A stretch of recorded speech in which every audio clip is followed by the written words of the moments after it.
Hello students, welcome to my YouTube channel. मैं पीयूष दुबे आपका स्वागत करता हूं। स्टूडेंट्स, आज मैं लेकर के आया हूं आपके लिए class 12th physics first paper से चैप्टर नंबर 3 का ये वीडियो।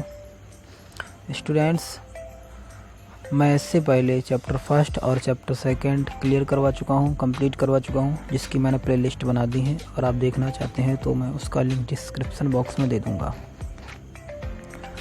ठीक है, तो चलिए वीडियो को स्टार्ट करते हैं।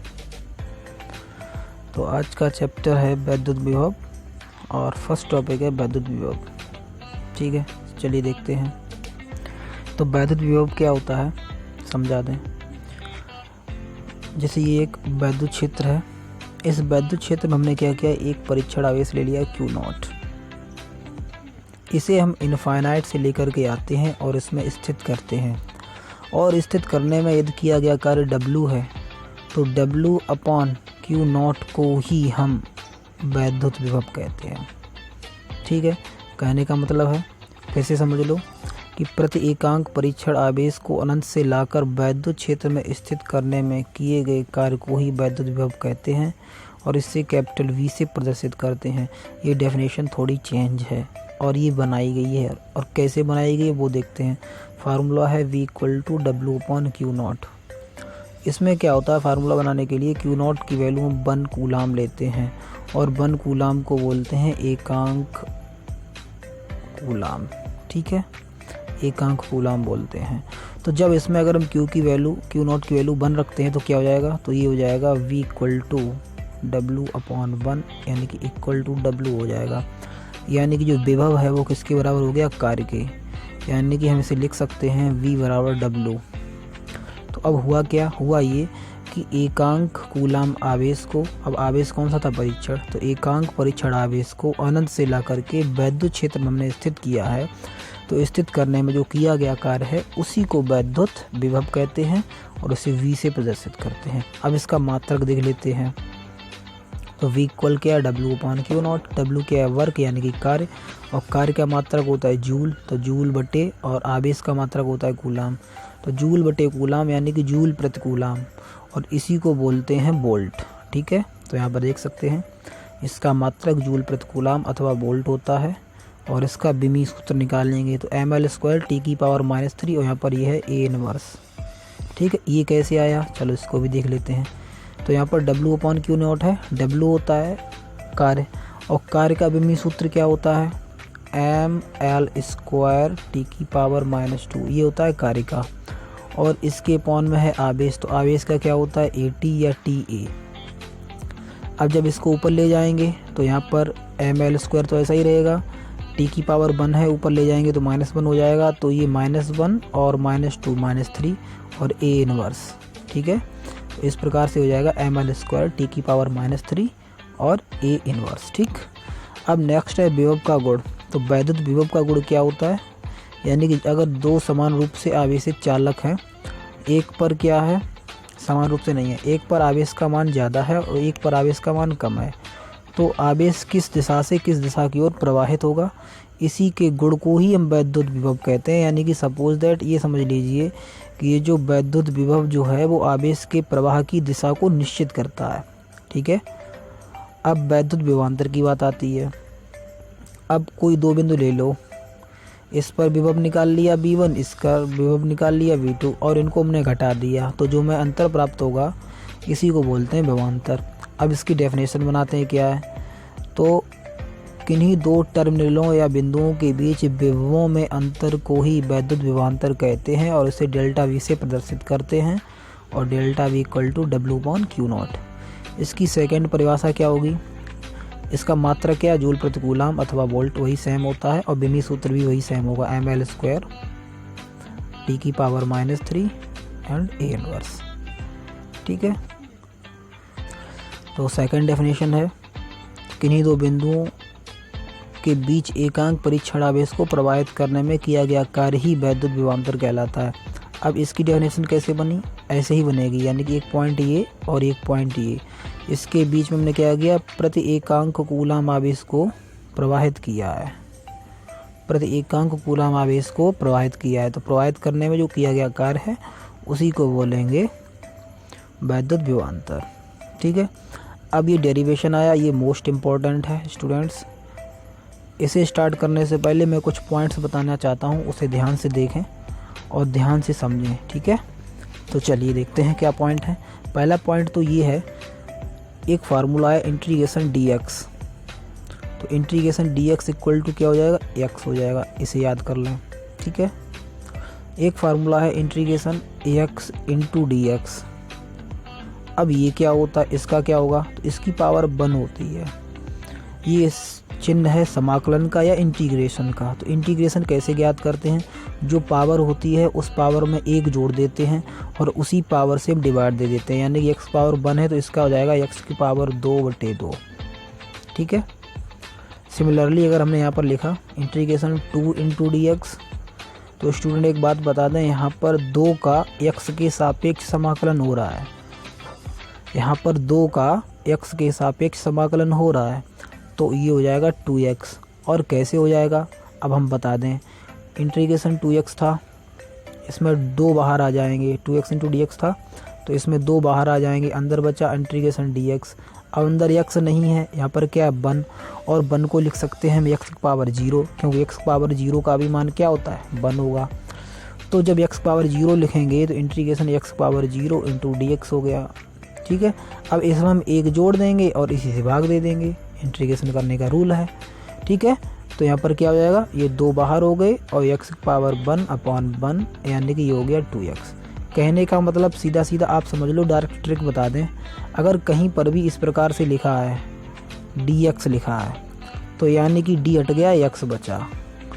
अगर हमने यहाँ पर इस प्रकार से लिखा इंटीग्रेशन d phi e, तो यहाँ पर क्या हो जाएगा, d हट गया, केवल phi बचा, phi e। ठीक है, अगर हमने लिखा इंटीग्रेशन e dA, तो इसमें e कांस्टेंट है, अगर यहाँ पर a होता तो इंटीग्रेशन निकालते, बट यहाँ पर क्या है, e dA है। ठीक, तो e कांस्टेंट हो गया, e बाहर आ जाएगा, इंटीग्रेशन dA बचा। अब जब dA बचा तो यहाँ पर dA का निकालेंगे तो क्या रह जाएगा, a। तो यानी कि इंटीग्रेशन e dA का डायरेक्ट क्या लिख देंगे, EA लिख देंगे। ठीक है, तो इसी प्रकार से हम इसमें देखेंगे, इंटीग्रेशन करना होगा बीच में, तो हम यही करेंगे। अब एक और बता दें, जैसे इंटीग्रेशन लिखा हुआ है cos थीटा या cos x इंटू dx लिखा है, तो cos x का इंटीग्रेशन क्या होता है, sin x होता है। इसी प्रकार से अगर हम इंटीग्रेशन sin x निकालें, इसका यूज होगा students sin x into dx, तो इसका हो जाता है माइनस cos x। तो इसे ध्यान से याद कर लें, यानी कि sin x का माइनस cos x होता है इंटीग्रेशन, और cos x का sin x होता है। चलिए तो डेरिवेशन देखते हैं। माना कि एक बिंदु आवेश प्लस q बिंदु O पर रखा है, यानी कि हमने मान लिया कि एक ये बिंदु O है जिस पर प्लस q आवेश रखा हुआ है। इससे कुछ दूरी पर यानी कि r दूरी पर एक बिंदु है P, जिस पर हमें वैद्युत विभव ज्ञात करना है। इसके लिए हम क्या करेंगे, फिगर के माध्यम से देखते हैं। इसके लिए हमने माना कि OP के अंदिश x दूरी पर एक पॉइंट है A, एक पॉइंट है A, जिस पर हमने परीक्षण आवेश Q0 रख दिया। ठीक है, तो जब परीक्षण आवेश हमने Q0 यहाँ पे रखा और यहाँ पर रखा हुआ प्लस Q, तो इन दोनों आवेशों के बीच कार्य करेगा वैद्युत बल, जिसे हम कूलाम के नियम से निकालेंगे। तो हमने क्या किया, माना कि एक परीक्षण आवेश Q0 बिंदु A पर OP के अंदिश x दूरी पर रखा है, तो इन दोनों के बीच कार्य करने वाला वैद्युत बल हमने लगाया यहाँ पर कूलाम का नियम, यानी कि Q तथा Q0 के बीच वैद्युत बल F इक्वल टू 1/4πε0 के Q0/x²। दोनों के बीच दूरी x मानी थी तो यहाँ पर x² हो गया। इक्वेशन नंबर फर्स्ट डाल दिया। फिर क्या काम किया, अब हमने माना कि Q0 को बिंदु A से B तक dx दूरी विस्थापित करने में किया गया कार्य dw है। अब हमने क्या काम किया कि इस Q0 को हमने एक छोटी सी दूरी A से B तक चलाया। कितना, dx दूरी चलाया। हम वही काम करते हैं जैसे कि पीछे वाले चैप्टर के डेरिवेशन में हमने क्या काम किया था कि पूरे पृष्ठ से होकर गुजरने वाला विद्युत फ्लक्स निकालते थे, तो फिर पहले हम छोटा सा पार्ट लेते थे और छोटा सा पार्ट लेने के बाद फिर हम पूरे के लिए क्या करते थे, समाकलन करते थे। वैसे ही यहाँ पर हमने क्या काम किया, पहले छोटी सी दूरी विस्थापित किया और विस्थापित करने में किया गया कार्य निकाल लिया। तो हमने यहाँ पर क्या किया, छोटी सी दूरी विस्थापित किया, फिर पूरी दूरी विस्थापित करेंगे यहाँ से लेकर के यहाँ तक। ठीक है, तो अब हमने क्या किया, छोटी दूरी विस्थापित किया, तो विस्थापित करने में किया गया कार्य dw है, तो dw बराबर f इंटू डी एक्स, यानी बल बराबर क्या, कार्य बराबर क्या होता है, यानी कि बल गुणे विस्थापन, बल गुणे विस्थापन, ये तो होता है फार्मूला, f इंटू डी होता है। तो यहाँ पर बल तो f है, लेकिन दूरी कितना विस्थापित किया है, तो dx दूरी विस्थापित किया है। परंतु एक बात और कि जो ई वेक्टर इस साइड था और हम इसे लेकर के आए हैं इस साइड, यानी कि विपरीत दिशा में लेकर के आए हैं, तो इसलिए यहाँ पर ये क्या आ जाएगा, माइनस चिन्ह आ जाएगा। ठीक है, क्योंकि हम इसे विद्युत क्षेत्र की विपरीत दिशा में विस्थापित किए हैं, तो इसलिए यहाँ पर आगे माइनस का चिन्ह आ जाएगा। अब इसमें हम क्या करेंगे, f की वैल्यू लगा देंगे समीकरण 1 से। ये जो वैल्यू निकाली है f की, ये वैल्यू हम यहाँ पर पुट करेंगे। तो जब पुट किया तो क्या हो जाएगा, तो dw equal to -1/4 pi epsilon not k q0/x² into D X. अब क्या करेंगे, अब हमने माना क्या कि यदि Q0 को अनंत से ला करके बिंदु P तक r दूरी तक लाकर स्थापित करने में किया गया कार्य W है, यानी कहने का मतलब, फिगर पे आते हैं देखते हैं। अब हमने क्या काम किया था, Q और Q0 इनके बीच की दूरी कितनी थी, x। ठीक है, तब हमने इसे इतना विस्थापित किया था। अब हमने क्या माना कि ये अब अनंत दूरी पर रखा हुआ है। अब अनंत दूरी से हमने क्या किया, अनंत दूरी से इसे उठाया, उठा करके लाए और यहाँ पर स्थित कर दिया।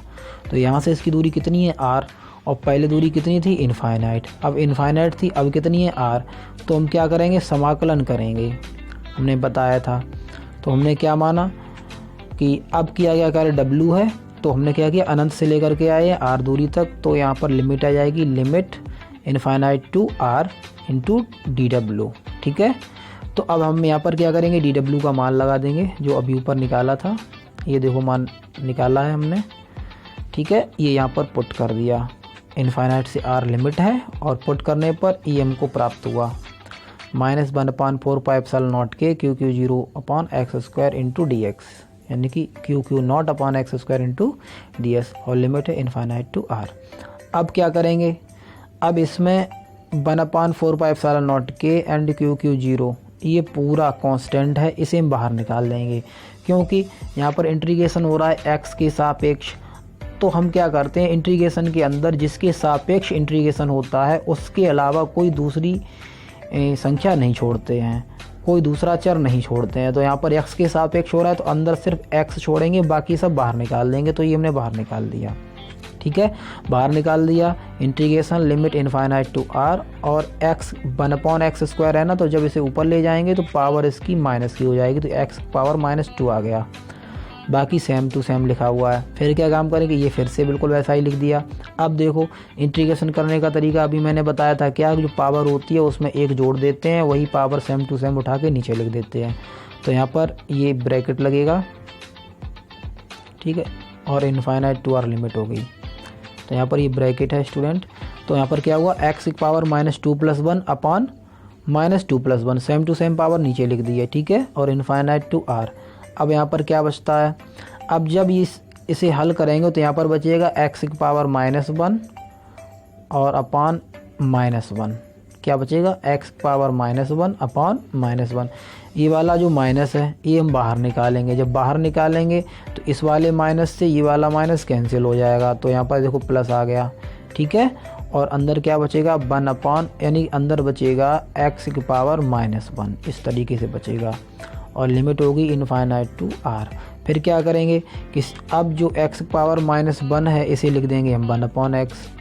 ठीक है, और 1/x लिखने के बाद अब इसमें लिमिट क्या है, इनफाइनाइट टू r।